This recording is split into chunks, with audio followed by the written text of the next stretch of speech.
physical situation, not with me. So,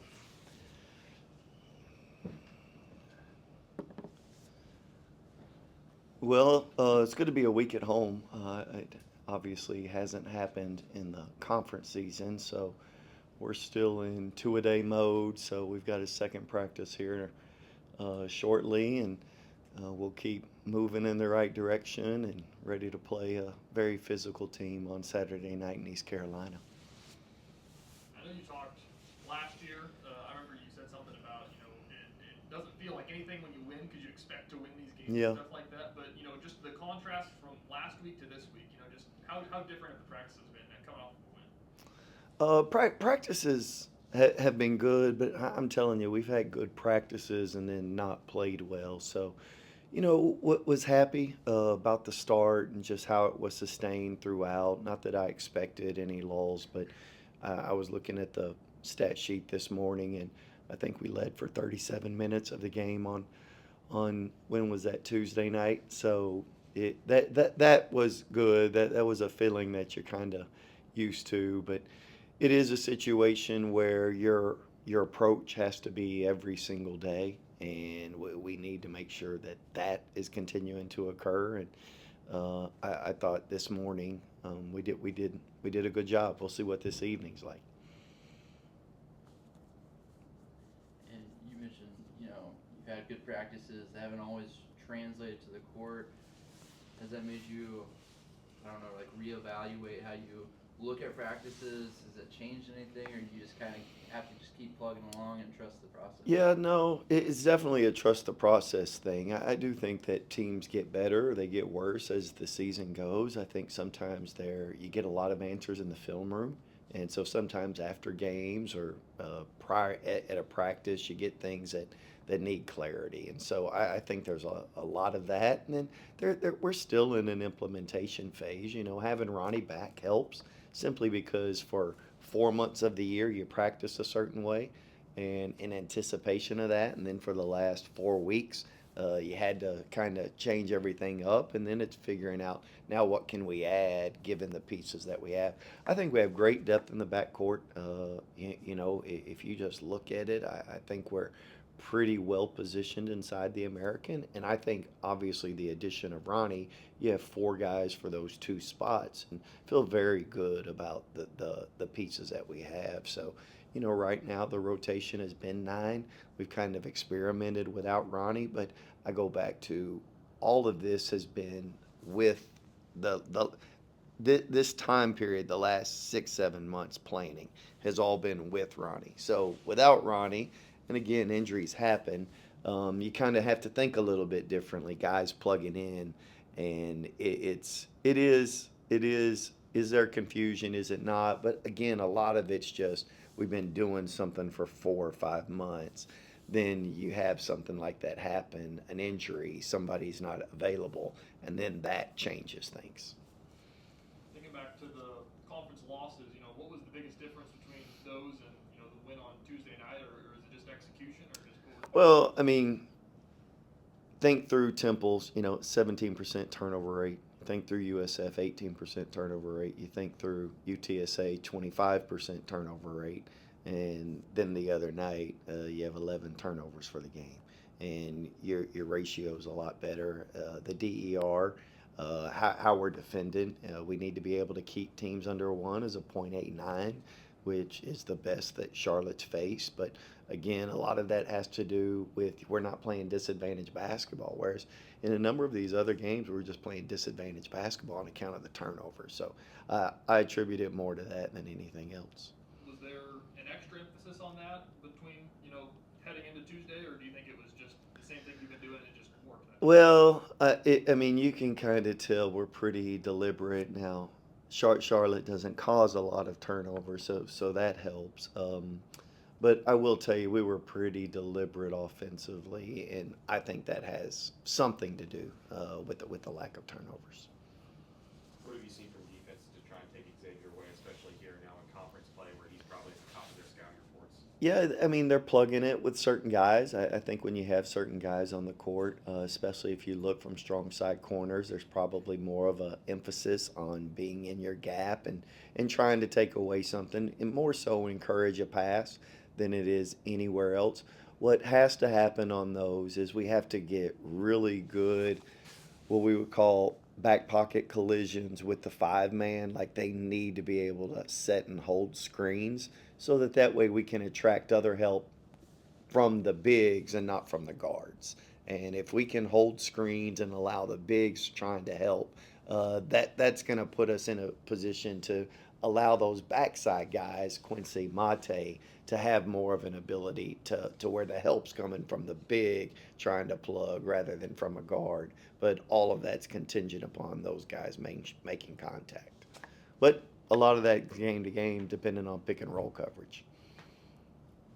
And the 2 days, is that something that's just foreseeable future until you're Well, past they don't have school right now. Okay. So with no school, I don't know what else you're doing. I mean, if this isn't practice, film, games, sleep, repeat, I don't know what else they're doing. Hopefully, it's not a lot of Mario Kart and anything else. What have you seen on East Carolina, and what do they do well? Man, they are physical. Like I mean, they send four to the glass. They're going to try to beat you up and just make it a game of this is a rock fight and we just throw harder rocks than you do. And I will tell you that little different than last year, and that 75% of the game they're going to be in zone. At least that's what they have been. About another 25% they'll be in man, but they switch how they play man. You'll see the versatility in their centers and his ability to guard 1 through 5. And then you're also going to see versatility in their guards and because of their 6'4" to 6'7" range, that they can turn around and guard your fives. So they're going to switch a lot when they're in man, and it's something that we need to be able to recognize and make the right reads. But the majority of the game, my guess, is based on what they've done in the past, is we're going to see a lot of zone. And like this time of year, they're not in school, the players aren't in school, and obviously doing 2 days. How crucial is it that you get that practice time with them to maybe install some zone stuff compared to facing them in late February when you're kind of in the flow of the season? Yeah, it's a great observation and very, very true. It's way more beneficial now. We're still required to take days off, but we're not limited on hours to the day. During the year, you're limited to 4 hours a day, and you can only go 20 hours a week. You don't have a time limit right now. I can go 8 hours a day, and it is one of those things where you're kind of gauging everything to make sure that the energy necessary that is required that we have it, but at the same time we do need to tighten up because we haven't seen a lot of zone offense or zone defense, so our zone offense needs work. Rebounding has been better the last few games. Is this going to be like the first major test? Ronnie back, and you feel like this is going to be a good test to see where this team's at, how far they've come along in defensive rebounding? Yeah, I mean, East Carolina being the number one offensive rebounding team in our league, definitely. I will tell you that, I mean, we haven't had to rebound defensively because we haven't made anybody miss. I mean, we hold South Florida to 11%, but I'm like, they shot 57. So that obviously had a lot to do with turnovers, but we need to be able to make them miss and limit them to one shot. But that's easier said than done. Do you feel like, have you guys improved in that area, or is it? Well, I mean, the metrics tell you that we have, but you have to have an idea about who you're playing and what they do. So that's more style of play, in my opinion, than anything else. I'm not sure if you talked about it the other night, but Ronnie, I know he got 2 quick fouls in the first half. Is he on a pitch count or anything like that, or is he going to be full go this weekend? No, I asked him, after the game and today, just, how do you feel? He says there's 0 issues and didn't feel anything afterwards, doesn't have to rehab anything afterwards. He practiced in the morning, practiced full go, full contact. He's been a little hesitant. I think there's probably a mental block that you need to get over when you're hurt, and you kind of got to go through a little bit of hitting to get an idea. And so I think he's fine. Some of it's stamina, but some of it's also, you know, not wanting to put him in harm's way and just go out there and foul. I hate to say it, but it was kind of expected. Like when you see players like that haven't played in a while, they're usually going out there and it looks like hack a shack, and they just don't have their feet under them, and so I just knew that with a couple, like we're gonna have to get Corey back in there. After, you know, an 0-3 start, how have you kind of kept the guys motivated and encouraged, especially, you know, with, you know, probably the rest of your goals for the season still on the table here in the last part of the season? Yeah, I mean, we're not going to let 3 games is what it's 10% of your season, if that. And we're not going to let 10% of our season define the other 90. So it's one of those things where we knew we didn't play well. We owned it. We need to course correct, and it needs to be sustained. But I mean, three games, even a game, you know, you're not in a position to hit a panic button or anything. And I get it. Like somebody asked me, and I'm like, like I don't know how you would function in the real world if 2 weeks of bad things is the rest of the season. Like it doesn't define it. So again, this is about sustainability and just being again locked in the moment, doing the right thing in the moment, and not getting so caught up in the result. I go back to the result's a byproduct of doing things right in the moment. And speaking of Corey, obviously Ronnie was playing pretty well in the second half.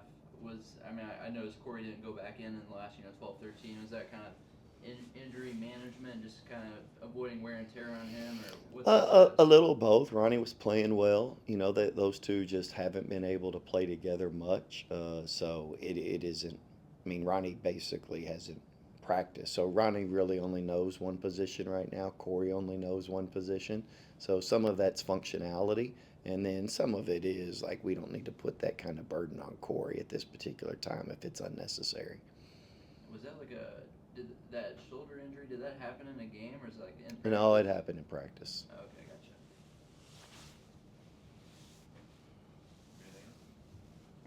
Thank you guys. Thanks, Coach. Sorry for being.